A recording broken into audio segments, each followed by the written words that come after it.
दोस्तों, अब तक हम अपनी तीनों ही सेनाओं में ज्यादातर रशियन हथियारों का इस्तेमाल करते आए हैं और इस समय भारत लगातार अपनी निर्भरता को रशिया से खत्म करने की कोशिश में लगा हुआ है।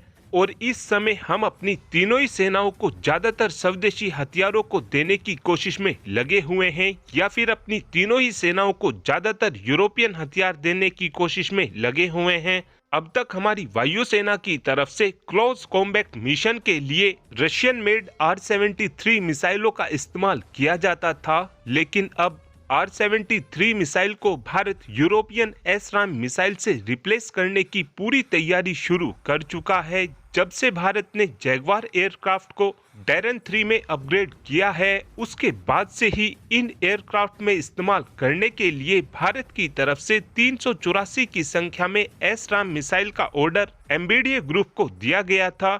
लेकिन इन मिसाइलों की टेस्टिंग के हो जाने के बाद से ही अब भारतीय वायुसेना की तरफ से ये प्लान किया जा रहा है कि हम एसराम मिसाइल को अपने सुखोई 30 MKI और तेजस फाइटर जेट में भी लगाने वाले हैं और अब जल्द ही एसराम मिसाइल को भारत के अंदर भी बनाना शुरू कर दिया जाएगा। और अब हमारी वायुसेना की तरफ से ज्यादा संख्या में एसराम मिसाइल को लेने का भी फैसला लिया जा रहा है और हमारी वायुसेना की तरफ से एसराम मिसाइल के ब्लॉक 6 वर्जन को खरीदने का फैसला लिया गया है। एसराम मिसाइल का ब्लॉक 6 वर्जन बिल्कुल लेटेस्ट वर्जन है। अब तक एसराम मिसाइल में international traffic and armed regulation के मुताबिक एसराम मिसाइल में अमेरिकन सब सिस्टम का इस्तेमाल किया जाता था, लेकिन अब जब ये मिसाइल भारत के अंदर बननी शुरू हो जाएंगी, उसके बाद एसराम मिसाइल के अंदर अमेरिकन सब सिस्टम की जगह पर इंडियन मेड सब सिस्टम का इस्तेमाल किया जाएगा। और अब भारत डायनेमिक्स लिमिटेड की तरफ से ये बताया गया है कि एसराम मिसाइल को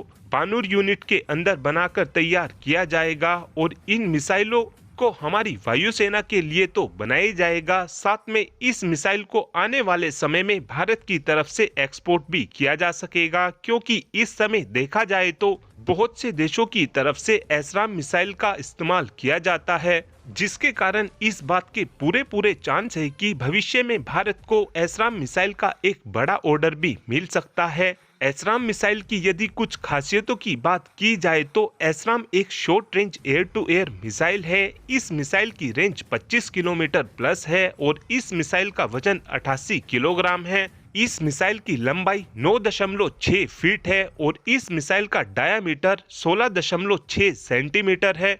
इस मिसाइल के अंदर 10 किलोग्राम का वॉरहेड लगाया जा सकता है और इस मिसाइल की रफ्तार 3 मैक प्लस है। और अब आप ही कमेंट कर बता सकते हैं कि हमारी वायुसेना के पास टोटल कितनी संख्या में एसराम मिसाइल मौजूद होनी चाहिए। इस बात का आंसर आप कमेंट बॉक्स में दे सकते हैं। Thanks for watching this video. Have a good day.